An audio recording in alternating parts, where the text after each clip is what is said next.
the eruption began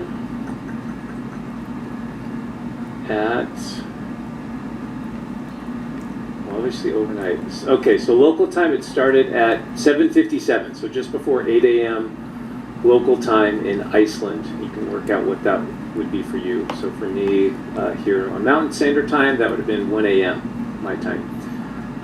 And the eruption location started out, let me just go to this real quick. So if you've already been on for a while, just humor me while I kind of get some of our friends up to date. So we had a flurry of earthquake activity last night and early this morning along that northeast-southwest trend. Most of it was around Hagafeld, so this little hill right here, and some also further south near Grindavik.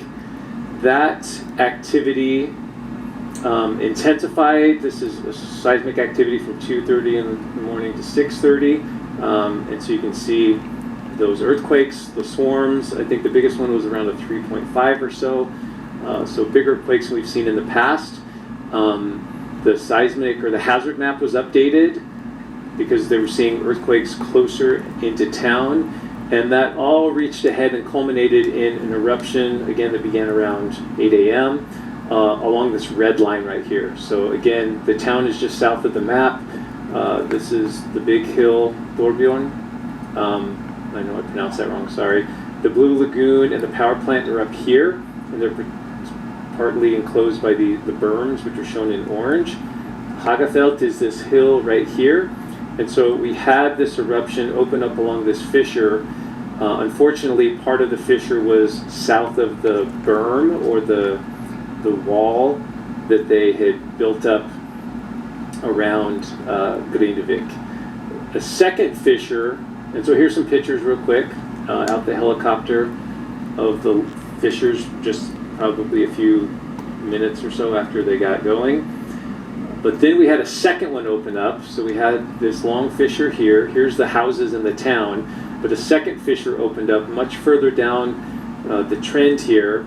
And I was actually, we were live streaming with the drone when that occurred. So we actually were able to see this vent more or less initiate, or very close to its initiation point. And we actually watched it lengthen over time. That fissure system and that vent is feeding now a lava flow that is encroaching some of these homes in this area, and has reportedly already impacted at least one house, with possibly more to come. At the same time, the fissures and the lava erupting from the fissure system up here, a lot of it flowed along the berm, past the greenhouse, which is this little building right here, over the road, over the pipeline, and is approximately about this area right now. As it built up more material, it did flow over the top of the berm and is now headed down the roadway there.